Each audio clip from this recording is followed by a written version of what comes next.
અત્યારની પાકિસ્તાનની ટીમ એવી છે કે જેમાં કોઈની વિશે આપણે વાત કરવા માટે કોઈ રહેતું નથી. બબાલ તો કરી નથી એટલી બધી, બબાલ નતા કરતા. 2004 લગભગ તમે જયારે 19 વર્ષના હતા અને પાકિસ્તાનની ટૂર ઉપર ગયા હતા, તો એ આખો એક્સપિરિયન્સ કે શોએબ અખ્તર ફાસ્ટ નતો, એ બહુ જ ફાસ્ટ હતો. જયારે કોઈને પાણી પીવડાવવા માટે પણ જતા હતા ત્યારે પણ જતા 2-3 આપણા સારા શબ્દો સાંભળીને જવું પડતું, અને પાછા આવતા બી થોડા સારા શબ્દો આપણે બી આપતા હોય. એક સોંગ બહુ ફેમસ થયું હતું આપણે કે બાબુજી જરા ધીરે ચલના. તો પાકિસ્તાનના ફેન્સ, એની હાઈટ લગભગ 7.5 ફૂટ હતી, એટલે લગભગ મારાથી ડબલ જેટલું એમ કહેવાય. પહેલા તો પાકિસ્તાનમાં પ્લેયરો કયા છે એ યાદ કરવા પડશે, એટલે પછી ખબર પડે કે કોણ.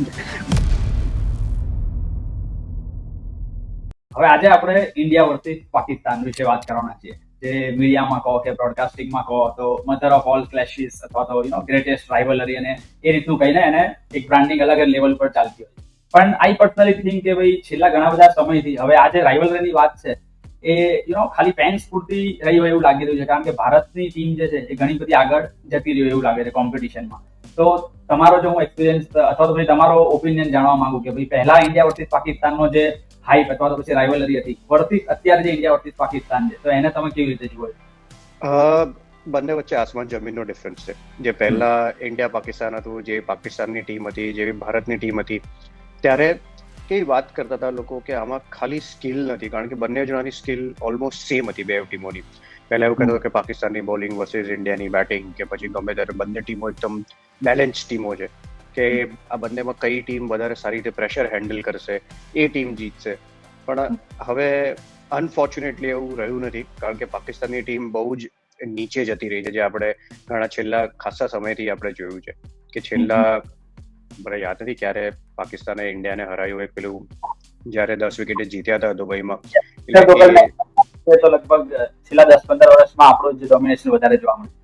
એટલે એ બી મેચ, એક જ મેચ પકડીને જો આપણે 10 વર્ષ સુધી બેસી રહેવું પડે તો આપણને ખબર પડી જાય કે આપણે કેટલું સારું ક્રિકેટ રમી રહ્યા છે અને આપણી ટીમ અત્યારે કેટલી આગળ છે. હા, કેટલી ડોમિનેટિંગ થઈ રહી છે. અને સાથે જ તમારા પર્સનલ એક્સપિરિયન્સની અમુક વાત કરું તો લાઈક તમે એક એવા ક્રિકેટર છો કે જેને પાકિસ્તાનની સામે પાકિસ્તાનમાં જઈને રમવાની તક મળી, કારણ કે 2007 પછી તો લગભગ ભારતની ટીમે ત્યાં ટ્રાવેલ કરવાનું બંધ કરી દીધું.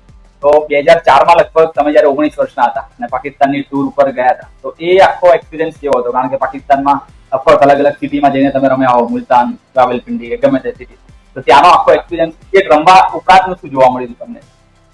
એ ક્રિકેટ રમવા ઉપરાંત પણ ઘણી બધી વસ્તુઓ જોવા મળી હતી. ઓબ્વિયસલી જ્યારે આપણે મોટા થતા હોય, જેમ પહેલા વાત કરી કે ઇન્ડિયા પાકિસ્તાન, ખાલી ક્રિકેટની બીજી ઘણી બધી વસ્તુઓ જોડાયેલી હોય છે એમાં. પણ એમાં તમે પાકિસ્તાન જવાનું, પાકિસ્તાન સામે રમવાનું, એ પેસ અટેક સામે ત્યારે શોએબ અખ્તર, મોહમ્મદ શામી, ઉમર ગુલ, એટલે બધા પીક પર હતા. પાકિસ્તાનની ટીમ બહુ જબરદસ્ત ટીમ હતી. પણ એ સિવાય જયારે પાકિસ્તાનમાં ગયા ત્યારે જે રીતની સિક્યોરિટી હતી, જેટલા આઈ થિંક આખો રોડ બ્લોક કરેલો હતો, અને હોટેલમાં પણ ગયા ત્યારે પણ એવું જ લાગતું હતું કે આપણે એક કહેવાય ને કે એક ફોર્ટમાં આવી ગયા હોય. પણ એ પછી ત્યાંના લોકો બહુ જ વોર્મ હતા એ વખતે. જ્યારે બી હવે ગયા, ઘણી બધા કિસ્સા તમે લોકોએ સાંભળ્યા હશે કે જ્યારે પણ પહેલા શોપિંગ કરવા જતા હતા ત્યારે ક્યારેય પણ કોઈ પૈસા નતું લેતું. એ બધી જ વસ્તુઓ થતી હતી. એટલા ફ્રેન્ડલી લોકો હતા એ વખતનો. એ બહુ એ એક્સપિરિયન્સ છે. અને આઈ થિંક એક સૌથી જબરદસ્ત photo I think Anil Kumble ખેંચ્યો હતો, જો કદાચ એમની બુકમાં પણ છે એ ફોટો. જ્યારે જે બહાર ગેટમેન હોય હોટેલમાં, આઈ થિંક એની હાઈટ લગભગ 7.5 ફૂટ હતી, એટલે લગભગ મારાથી ડબલ જેટલું એમ કહેવાય કે એટલું બધું લાંબુ હતું કે બે જણાને એક ફ્રેમમાં લાવવા થોડું ડિફિકલ્ટ પડતું હતું. કેમ કે દેટ વોઝ એ બહુ એક ફની પિક્ચર હતું. આઈ થિંક અનિલભાઈની બુક જે આપણે જે પબ્લિશ કરી છે એમાં છે કદાચ એ ફોટો.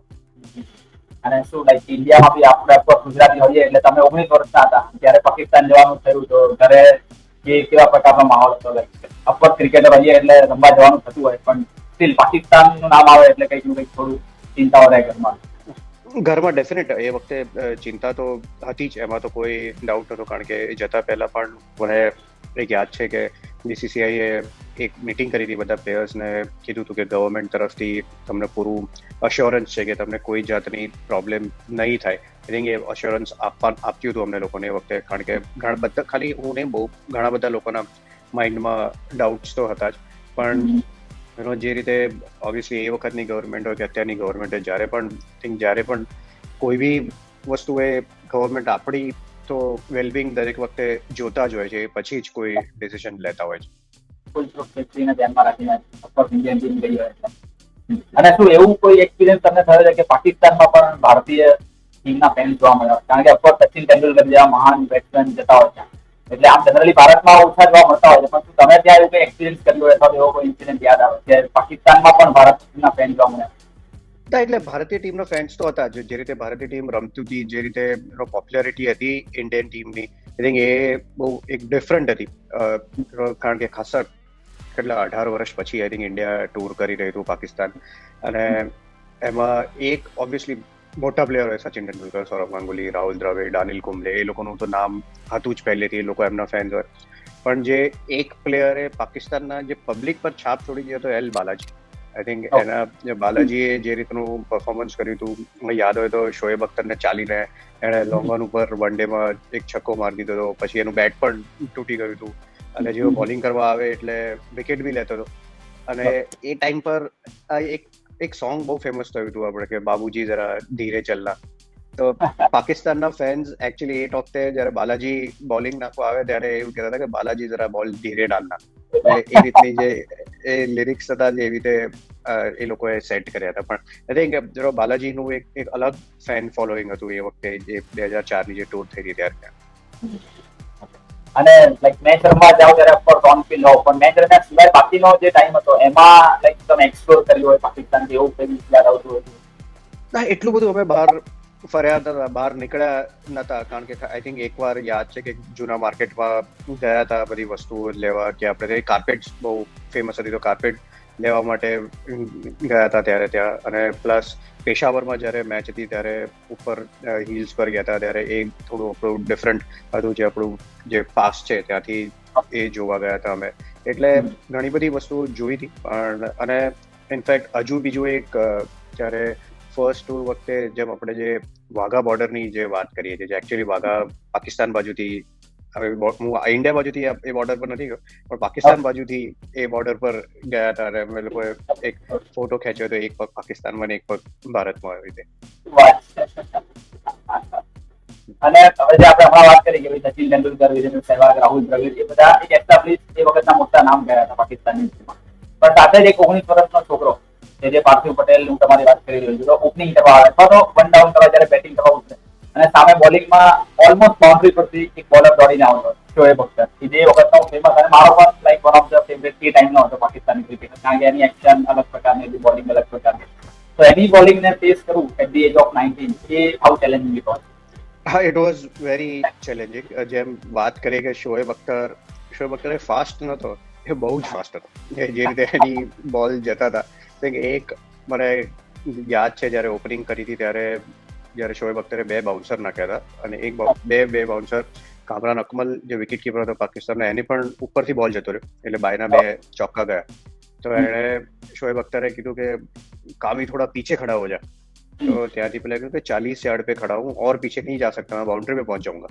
એટલે એટલો બધો બોલ એનો કેરી થતો હતો ને એટલી એવી રીતની પેસ હતી. પણ એક ચેલેન્જ હતી, પણ એમાં પણ આપણે પાસે એક મોકો હોય છે, એક ચાન્સ હોય છે કે આટલું કોઈ શોએબ અખ્તર જેવા બોલર સામે જો આપણે હુક શોટ, પુલ શોટ મારીએ તો એક આપણું નામ થઈ શકે. અને આઈ થિંક મારી પાસે એ રીતની થોડી સ્કિલ હતી કે શોર્ટ બોલ સારી રીતે રમતો હતો, તો એના લીધે ઓપનિંગમાં રન્સ પણ થયા હતા, તો એનો ખાસો એવો ફાયદો થયો. અને લાઈક ડ્રેસિંગ રૂમની આપણે વાત કરીએ, બાકી જે ઇન્ડિયા વર્સિસ પાકિસ્તાનની મેચ હોય તો અત્યારે તો ઓફકોર્સ ફૂલ ચીલ આપણને એટમોસ્ફિયર જોવા મળતું હોય, પણ શું એ વખતે પણ આ જ કાઇન્ડ ઓફ એટમોસ્ફિયર ડ્રેસિંગ રૂમમાં હતું કે ભાઈ સિનિયર તરફથી કોઈ ટીપ્સ મળતી હોય કે ભાઈ પાકિસ્તાન સામે મેચ છે તો આ બધી વસ્તુનું ધ્યાન રાખજે, આ છે એવું કઈ વિચાર આવતું હોય? એવું એટલું બધું એવી કઈ વાત ના થાય કે પાકિસ્તાન સામે મેચ છે તો આ વસ્તુનું ધ્યાન રાખવું પડશે. ઓબ્વિયસલી કોઈ બી ઇન્ડિયન ક્રિકેટર માટે કે પાકિસ્તાન માટે પણ, જે ત્યાં સામે પણ પાકિસ્તાનમાંથી પણ જે રમતા હોય એ લોકો માટે પણ એક ચાન્સ હોય છે કોઈ બી ક્રિકેટર માટે, કે તમે જો ઇન્ડિયા સામે સારું કરો તો તમારું નામ થાય, અને as an Indian cricketer also તમે જો પાકિસ્તાન સામે કરો ને તો તમારી જે વળવાઈ છે એ ડબલ થઈ જાય. આઈ થિંક એ એક આપણે એઝ અ પ્લેયર તમે વિચારતા હોય કે જેમ કહેવાય ને કે આપણે હીરો બનવાનો એક મોકો હોય છે બધા માટે, અને એના માટે આપણે તૈયારી કરતા હોય છે. એટલે બધા જ એને એક ઓપોર્ચ્યુનિટી તરીકે જોતા હોય છે. અને આપણને જોયું છે કે કેટલા મોટા મોટા પ્લેયર્સ થયા છે પાકિસ્તાન સામે પરફોર્મ કરો પછી કંઈક અલગ આપણો કોન્ફિડન્સ બી વધતો હોય, કારણ કે 100% પ્રેશર થોડુંક વધારે હોય જે નોર્મલ બીજી મેચ હોય એના કરતા, પણ એનો ફાયદો જરૂર થાય જો તમે પરફોર્મ કરો તો. કારણ કે એટલા માટે રિતિકની વાત કરી, કારણ કે સૌથી વધારે ગરમા ગરમીનો અત્યારે તો ઓફકોર્સ ઓસ્ટ્રેલિયા સામે મેચ હોય કે ઇંગ્લેન્ડ સામે હોય, ક્યાંક ને ક્યાંક સમજદાર જોવા મળતા હોય છે, પણ એ વખતે કદાચ પાકિસ્તાન સામે સૌથી વધારે આ પ્રકારની સ્લેજિંગ જેવી એટલે ગરમા ગરમી તો રહે જ. આપણે આઈ થિંક મારો સૌથી મોટો એક્સપિરિયન્સ જો હોય તો પહેલો એક્સપિરિયન્સ રાધર એ 2003 ઇન્ડિયા પાકિસ્તાનની મેચ હતી જે સેન્ચુરિયનમાં વર્લ્ડ કપ પર રમાઈ હતી, જે ફેમસ સચિન તેંડુલકરની ઇનિંગ હતી. એમાં એ વખતે તો હું મેચ રમતો નતો, પણ જ્યારે કોઈને પાણી પીવડાવવા માટે પણ જતા હતા ત્યારે પણ જતા 2-3 આપણા સારા શબ્દો સાંભળીને જવું પડતું હતું, અને પાછા આવતા બી થોડા સારા શબ્દો આપણે બી આપતા હોઈએ, કારણ કે લેંગ્વેજ સેમ થઈ જાય એટલે કોઈ ડિફરન્સ ના આવે. અને આમ પણ જ્યારે પણ આપણે સ્લેચ કરતા હોય ત્યારે કેવું કે કોઈ આપણી લેંગ્વેજમાં આપણને કોઈ કહે તો જલ્દી વધારે વાગી જાય, કોઈ ઇંગ્લિશમાં કહે તો કદાચ એટલું જલ્દી વાગે નહીં, એટલે એની ઇફેક્ટ થોડી વધારે થતી હતી. અને એ વખતે કોઈ એવો આપણી ટીમમાંથી હોય પ્લેયર કે જે આ બધું કરવામાં સૌથી આગળ હોય, અને કોચ ને હોય કે બધું બધાને ધ્યાન રાખવું પડે કે આનંદ આપવું રાખજો, નહીં તો આ કઈક આગળ ના કરી ના એવું તો એટલું બધું આપણે તરફથી તો એટલું બધું નતું થતું, પણ આ બધી વસ્તુઓ તો ગ્રાઉન્ડ પર જ્યારે રમતા હોય, જ્યારે હિટેડ મોમેન્ટ્સ થાય ત્યારે નીકળી જતું હોય કોઈને બી, કારણ કે બધા પોતપોતાની જાતને એક્સપ્રેસ કરવા માંગતા હોય, પોતાનું પરફોર્મન્સ કરવા માંગતા હોય, અને મેચ સૌથી ઇમ્પોર્ટન્ટ છે કે મેચ જીતવા માંગતા હોય, એટલે તે ઇમ્પોર્ટન્ટ વસ્તુ એ છે કે જે મેચ પતે પછી એ ગ્રાઉન્ડ પર રહી જાય, એ પછી બહાર કેરી નથી થતો. કારણ કે બધા પોતાની કન્ફ્યુઝ માટે જીતવાનો ટ્રાય કરતા હોય, પણ સ્ટીલ કે તમને એવું કઈ મોમેન્ટ યાદ હોય, તમને એવી કોઈ મોટી બબાલ યાદ હોય કે જે તમે કદાચ બબાલ તો કરી નથી, એટલી બધી બબાલ નતા કરતા. તમારી અરાઉન્ડ હું તો બહુ નાનો હતો એટલે જનરલી મારી પાસે એટલું બધું કશું આવતું નતું, અને મેં જેટલી બબાલ જોઈ બી નથી, પણ એટલું 100% યાદ છે કે 2003 વર્લ્ડ કપ વખતે જે રીતની પાકિસ્તાન ટીમે ઇનફેક્ટ ખાસું એવું આપણે અબ્યુઝિવ લેંગ્વેજ વાપરી હતી, જે આપણે ઘણી બધી વાર સંભળાયું હતું પણ ખરું સ્ટમ્પ બાઇકમાં, પણ as I said that's part of the game. અને જીતવું હતું, ટેન્શન હાઈ હતા, સેમ સર્કમસ્ટેન્સીસ જુદા હતા, પણ બબાલ તો થતી રહ્યા તો નોર્મલ વસ્તુ. અને લાઈક ઓફકોર્સ મેં જેમ આપણે પહેલા વાત કરી કે ભાઈ મીડિયા અને બ્રોડકાસ્ટમાં તો એક અલગ પ્રકારનું હાઇપ ક્રિએટ થતો હોય, પણ ફેન્સમાં બી એક અલગ જ પ્રકારની એક્સપેક્ટેશન હોય કે વર્લ્ડ કપ ચાલતો હોય તો કદાચ ત્યાં સુધી લોકો પહોંચી જાય કે વર્લ્ડ કપ હારી જીતવું ચાલશે પણ પાકિસ્તાનને તો હરાવવાનું. તો આ ટાઈપનું જયારે પ્રેશર હોય તો એઝ અ ક્રિકેટર તમે એને કેવી રીતે ફીલ કરતા હોય? નર્વસ થઈ જવાતું હોય છે કેવું? નર્વસ તો નહીં, પણ એઝ અ ક્રિકેટર તમે એ ટ્રાય કરો કે તમે એ બધી વસ્તુઓ ના જોવો, એ બધી વસ્તુઓને તમે જેટલું બને એટલું ઓછું ધ્યાન આપો. થોડુંક પહેલાના સમયમાં એ ઇઝી હતું, કારણ કે ત્યારે આપણું સોશિયલ મીડિયા એટલું હતું નહીં, એટલું બધું જ્યારે જોઈએ જેટલું ઇન્ટરનેટ હતું એટલું બધું એ ટાઈમ પર હતું નહીં. તમે ત્યાં પણ જુઓ તો બહુ તો ટીવીમાં ન્યૂઝ આવતો હોય ત્યારે તમે જોઈ શકો, અથવા તમે જો છાપું આવતું હોય હોટેલમાં કે ન્યૂઝપેપરમાં વાંચો તો તમને ખબર પડે, બાકી જનરલી બહુ એટલી ખબર ના પડતી હોય કે શું થઈ રહ્યું છે. એટલે એ ટાઈમમાં તો તમારે ખાલી એક જ વસ્તુ કરવાની હતી કે છાપું નહીં વાંચવાનું ને ન્યૂઝ નહીં જોવાના, તો ભાઈ તમે તમારા ઝોનમાં રહી શકો. પણ અહીંયા અત્યારે તો ડિફિકલ્ટ છે, સોશિયલ મીડિયા એટલું બધું છે કે ક્યાંકથી ને ક્યાંકથી તમારે ન્યૂઝ તો પહોંચી જ જાય કે શું હાઈપ છે, નથી લોકો આવ્યા છે, નથી આવ્યા. લોકો પહેલા બી આવતા હતા, કેટલા બધા લોકો આઈ થિંક પાકિસ્તાન પણ આવ્યા હતા મેચ જોવા, 2003 વર્લ્ડ કપની મેચ જોવા પણ આવ્યા હતા. ઘણી બધી ઇન્ડિયાથી ઘણા બધા લોકો ટ્રાવેલ કર્યું હતું, પણ આઈ થિંક હવે અત્યારના ટાઈમમાં પ્લેયર્સ બી આઈ થિંક એટલા જ સમજદાર છે કે એ લોકોને ખબર છે કે જેટલું બને એટલું સોશિયલ મીડિયાથી દૂર રહીને આપણું જે કામ છે એના પર ધ્યાન આપીએ. આપણું કામ છે કે આપણે પરફોર્મન્સ કરીએ, મહેનત કરીએ, અને છેલ્લે ટીમ કેવી રીતે જીતે એના પર કોન્ટ્રીબ્યુટ કરીએ. અને લાઈક ઇન્ડિયા વર્સિસ પાકિસ્તાનની આપણે છેલ્લા 10-15 વર્ષમાં કહીએ કે ભાઈ મેચોનો એક્સપિરિયન્સ, તો તમારી જો હું એમ પૂછું કે ભાઈ ટોપ 3 મેચીસ, જેમ કે મારું તમને એક્ઝામ્પલ આપું તો 2022નો T20 વર્લ્ડ કપ કે જ્યાં વિરાટ કોહલી વચ્ચે હેરિસ શ્રોફ વાળી જે મોમેન્ટ થયેલી આખી, અને ઇવન 2024 વાળો જે વર્લ્ડ કપ હતો એમાં ગ્રુપ સ્ટેજની મેચ હતી, પણ 119 રન કર્યા છતાં પણ આપણે લોકોએ ચેસ કરી નાખ્યા બીકોઝ ઓફ જસપ્રીત બુમરાહ બ્રિલિયન્સ. તો આ બે મેચની જો વાત કરીએ તો ઓફકોર્સ કદાચ તમે કોમેન્ટ્રી બોક્સમાં બી હોઈ શકો 2022ના T20 વર્લ્ડ કપ, પણ એ જે મોમેન્ટ હતી કે ભાઈ હેરિસ શ્રોફ એકદમ એના પીક ઉપર ચાલી રહ્યો હતો અને ઓલમોસ્ટ ઇમ્પોસિબલ લાગી રહ્યું હતું, પણ તેમ છતાં જે બે શોટ આવે એના આખી ગેમ ઓલમોસ્ટ ચેન્જ થઈ જાય, એટલે એક મેજિક ટાઈપ થયું. તો એને લાઈક તમે એઝ અ ક્રિકેટર કેવી રીતે જોઈ હતી? એક્ઝેક્ટલી એકદમ અનબિલિવેબલ હતું એ જે ઇનિંગ હતી વિરાટ કોહલીની, કારણ કે ત્યાં સુધી એવું જ લાગતું હતું કે ઇન્ડિયાનો કોઈ જ ચાન્સ નથી. બરોબર, જે કોન્ટેક્સ્ટમાં કોઈને કમ્પેરિઝનમાં મૂકવું હોય તો સાઉથ આફ્રિકાને વર્લ્ડ કપની ફાઇનલ જીતવા માટે 30 બોલમાં 30 રન જોઈતા હતા અને એ લોકો હારી ગયા હતા મેચ. અહીંયા તો 7 બોલમાં 28 રન જોઈતા હતા અને આપણે ત્યાં 8 બોલમાં 28 રન જોઈતા હતા અને આપણે એ મેચ જીત્યા હતા. અને એ બી કોઈ નાના ગ્રાઉન્ડ પર નહીં, મેલબર્ન બહુ જ મોટું ગ્રાઉન્ડ છે. મેલબર્નમાં તમે એક એન્ડ બીજા એન્ડ પર તમે જોવું હોય તો ખાસું દૂર લાગે. તો પણ ત્યાંથી પણ એ ગ્રાઉન્ડ પર એણે જે રીતે શોર્ટ્સ રમ્યા હતા અને જે બેકફૂટ વાળી જે સિક્સ હતી હારિસ રોફને, આઈ થિંક ઘણા બધા લોકોને આંખ બંધ કરે ને એમ કે બેસ્ટ મોમેન્ટ કઈ હતી આ જનરેશન માટે. I think that winning will definitely be right up there.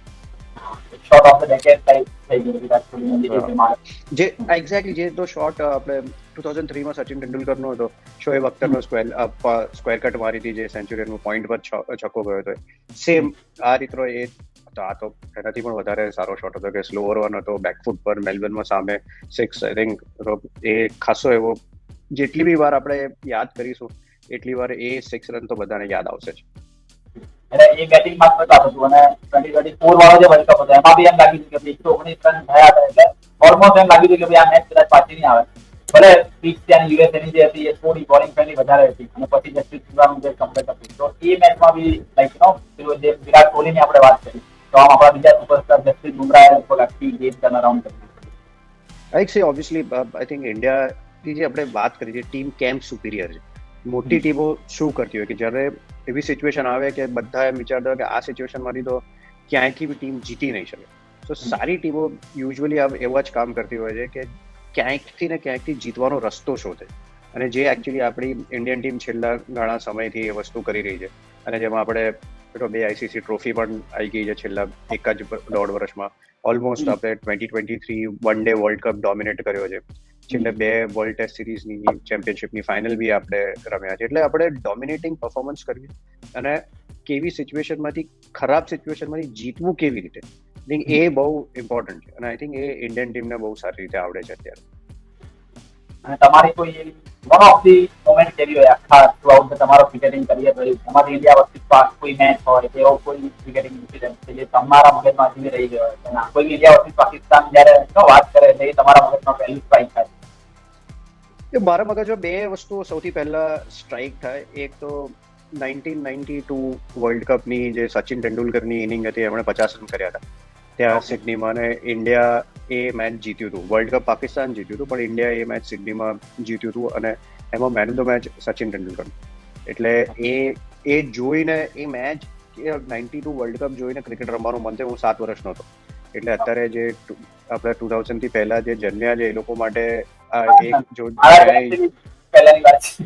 પહેલાની વાત છે. એટલે જો ક્યાંક તમને ઇનિંગ જોવા મળે, ક્યાંક એક મેચ જોવા મળે તો એ જબરજસ્ત મેચ હતી. એમાં કેટલા બધા કિરણ મોરેનો પેલો ઇન્સિડન્ટ જે જમ્પ કરતા હતા જાવેદ મિયાંદાદ સામે,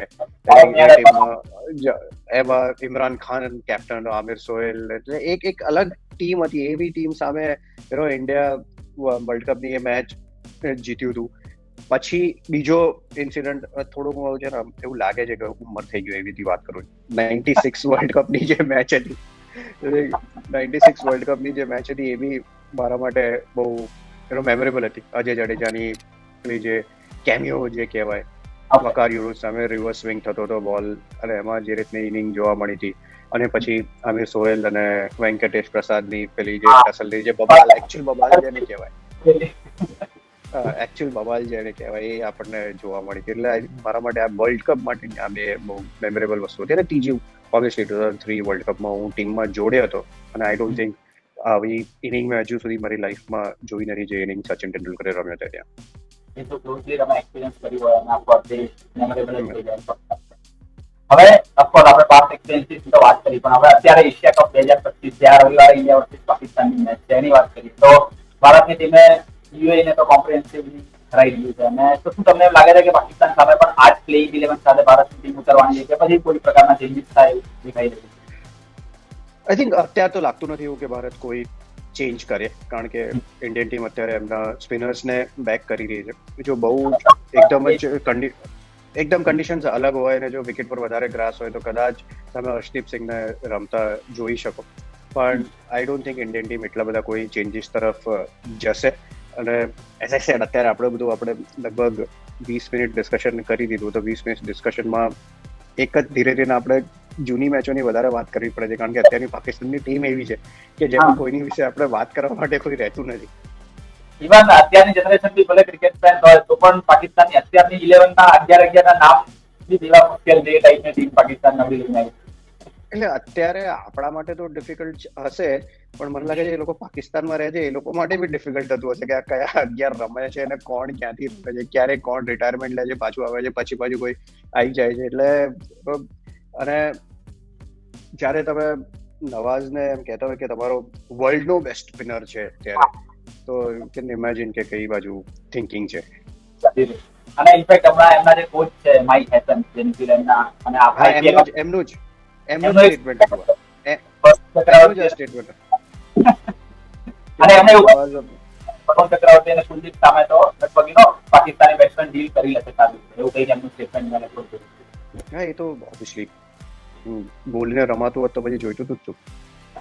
આપણે એ તો ઈઝી કે ચેલેન્જ આપણને ફેસ થઈ શકે છે પાકિસ્તાન સામે આજે એમની યુવા ટીમ એમની તરફ. આઈ થિંક સૌથી મોટી ચેલેન્જ એ જ થશે કે જે વાત કરી છે, if you realistically talk about it, Pakistan players જે રીતે સ્પિનર્સને રમશે, આઈ થિંક મને એવું લાગે છે કે થોડું બેટર તરીકેથી રમતા હશે સ્પિનર્સને. એ એક ચેલેન્જ હશે ભારત માટે કે જે રીતે આપણે રન થ્રુ બીજી ટીમની સામે કરી લઈએ છીએ એટલું ઇઝી રન થ્રુ નહીં થાય. અને નવો બોલ જે રીતે શાહિન શાહ આફ્રિદી આપણને ખબર છે જે બોલ સ્વિંગ થાય છે, અને દુબઈનો આપણો એક્સપિરિયન્સ પણ છે, પણ તો આઈ થિંક થોડી ચેલેન્જીસ 100% આવશે. એવું નહીં કે જેવી રીતે દુબઈ યુએઈ ને બી ક્વોલિટી સ્પિન થાય, કુલદીપ યાદવ, વરુણ ચક્રવર્તી અને અક્ષર, એટલે એ જે 12 ઓવરો કેવી રીતે રમાય છે કદાચ એના ઉપરથી જ આખી મેચની એ 12 ઓવર અને 4 ઓવર બુમરાહની બી છે. એટલે obviously difficult. Indian team once again આપણે માર્ક કરીએ મેન ટુ મેન તો Indian team obviously better team છે, પણ કેવી રીતે ગેમ જાય છે, Pakistan after all international side તો છે, થોડીક તો ચેલેન્જ આવશે, પણ રિઝલ્ટમાં ચેન્જ નહીં આવી શકે. પાર્થિવ પટેલનું પ્રેડિક્શન ફાઇનલી આવી ગયું છે કે જે ડોમિનેશન છેલ્લા 10-15 વર્ષથી જોવા મળ્યું છે એ જ આપણને કન્ટિન્યુ થતું જોવા મળી શકે. પણ એક સવાલ એ બી હતો કે શું અભિષેક શર્મા જેવા બોલરને, આમ તો આપણે લાઈક બોલિંગ લાઇનઅપ એકદમ પાવરફુલ છે અત્યારે, પણ શું જરૂર પડે તો એવા પાર્ટ ટાઈમર્સને બી ટ્રાય કરી શકાય કે નહીં? જેમ કે શિવમ દુબેને હવે ધીમે ધીમે કોન્ફિડન્સ આપી રહ્યા છે. બાકી આઈપીએલમાં જે ઇમ્પેક્ટ પ્લેયરનો રૂલ હતો એનાથી લગભગ એને 1-2 સિઝનમાં થઈને 3 થી 4 જ ઓવરો નાખી હતી, પણ હવે ધીમે ધીમે એ બોલિંગ કરવા પાછો આવે તો શું એ રીતે બીજા કોઈ પણ બોલરને ટ્રાય કરાવી શકે? ऐसे किसी ट्राई अगर सिचुएशन આવે અને વસ્તુ આપણે જરૂર પડે તો આપણી પાસે છે. તિલક વર્મા બી ઓફ સ્પિન નાખે છે, અભિષેક શર્મા લેફ્ટ આર્મ સ્પિન નાખે છે, એટલે આપણી પાસે એવા ઓપ્શન્સ છે. તો એનો પણ અત્યારે જે રીતે ભારતીય ટીમની બોલિંગ લાઇનઅપ છે એ પ્રમાણે જો કદાચ કોઈ ચાલુ મેચમાં જ ઇન્જર્ડ થઈ જાય તો જરૂર પડશે, નહીં તો જરૂર નહીં પડે. અને આ એક સારી સાઇન છે કોઈ બી સારી ટીમ હોય કે એમની પાસે સ્પેરમાં પ્લેયર્સ છે કે જે ગમે ત્યારે ગમે તે રીતે યુઝ થઈ શકે એમ. તો એટલા માટે આઈ ડોન્ટ થિંક અભિષેક શર્માને તિલક વર્માની બોલિંગની જરૂર પડશે પાકિસ્તાન સામે, પણ એ લોકોને જો જરૂર પડે તો બી કામ તો કરી શકે. અને લાઈક શું ભારતની ટીમ ટોસ જીતશે તો વન્સ અગેન ચેઝિંગ કરવાનું પસંદ કરશે આ ગ્રાઉન્ડ ઉપર, કે પછી પહેલી બેટિંગ લઈને પાકિસ્તાનને ચેલેન્જ આપવાનું? આઈ થિંક જે રીતે સિચ્યુએશન છે, જે રીતે ભારતીય ટીમે શરૂઆત કરી છે, યુએઈ સામે આપણી પાસે એક ચાન્સ હતો, એટલે કે કદાચ આપણે એવું વિચારીએ કે પહેલા બેટિંગ કરીને આપણે 20 ઓવર બેટિંગ કરીએ અને પછી યુએઈ જલ્દી આઉટ કરી દઈએ. પણ એ લોકો રીડ જે રીતે કરી સિચ્યુએશન કે ભલે ગમે તે ટીમ જે વસ્તુ આપણે થતી હોય, જે વ્યવહારિક વસ્તુઓ છે એ જ કરવાની છે, કે આપણે એક્સ્ટ્રા વસ્તુ કરવાની જરૂર નથી. એટલે મને એવું લાગે છે કે ભારત ટોસ જીતીને આમાં પહેલા ફિલ્ડિંગ જ કરવાનું. અચ્છા, ડન છે. અને લાસ્ટલી જો એમ પૂછું કે ભાઈ આ મેચમાં તમારી દ્રષ્ટિએ કોઈ પણ 2 પ્લેયર્સ કેવા હોય કે players two watch out for, બંને ટીમમાંથી તમે કહી શકો તો એ આ મેચમાં કયા રહેશે? પહેલા તો પાકિસ્તાનમાં પ્લેયરો કયા છે એ યાદ કરવા પડશે, એટલે પછી ખબર પડે કે કોણ. જોક સપાટ, પણ જે રીતે પાકિસ્તાનની ટીમ છે એ પ્રમાણે સલમાન આગા એક પ્લેયર છે કે જે નીચે સારી બેટિંગ કરે છે, અને શાહિન શાહ આફ્રિદી નવા બોલે કેવી બોલિંગ નાખે છે એના પર ખાસું એવું ડિપેન્ડન્ટ રહે. અને ઇન્ડિયા માટે જસપ્રીત બુમરાહ અને ફરીથી 2 બોલરને કહું, જસપ્રીત બુમરાહ અને કુલદીપ યાદવ. આઈ થિંક કુલદીપ યાદવ ખાસા ટાઈમથી મારો ફેવરેટ પ્લેયર રહ્યો છે હમણાં, કે જે રીતે ઇંગ્લેન્ડ મને સામે. રમવા નતો મળે અને કરે જ છે પાકિસ્તાન સામે પરફોર્મન્સ પણ જે રીતની રિધમ છે એ પ્રમાણે બુમરાહ અને કુલદીપ બે છે કારણ કે બેટિંગ સોર્ટેડ છે બેટ્સમેનો બધા આપણા ફોર્મમાં છે Perfect. Thank you so much, Parthibai, for sharing your all the experience. Thank you So that's it for this particular video. જો તમે વિડીયો હજુ સુધી જોઈ રહ્યા હોય અને વિડીયોમાં મજા આવી હોય તો પ્લીઝ આ વિડીયોને લાઈક કરીને તમારા મિત્રો સુધી શેર કરવાનું બિલકુલ ના ભૂલતા. જો તમે પણ પાર્થિવભાઈને એશિયા કપને લગતા કોઈ પણ સવાલ પૂછવા માંગતા હો તો ભૂલ્યા વગર અત્યારે નીચે કોમેન્ટ કરી શકો છો. બાકી ક્રિકેટને લગતા આવા જ ઇન્ટરેસ્ટિંગ વિડીયોઝ રેગ્યુલરલી આપણી ગુજરાતી ભાષામાં જોવા માટે આ ચેનલને ભૂલ્યા વગર સબસ્ક્રાઇબ કરી લેજો. મળીએ જ આપણે ફરી એક વખત આવા જ ઇન્ટરેસ્ટિંગ વિડીયો સાથે. ત્યાં સુધી આવજો.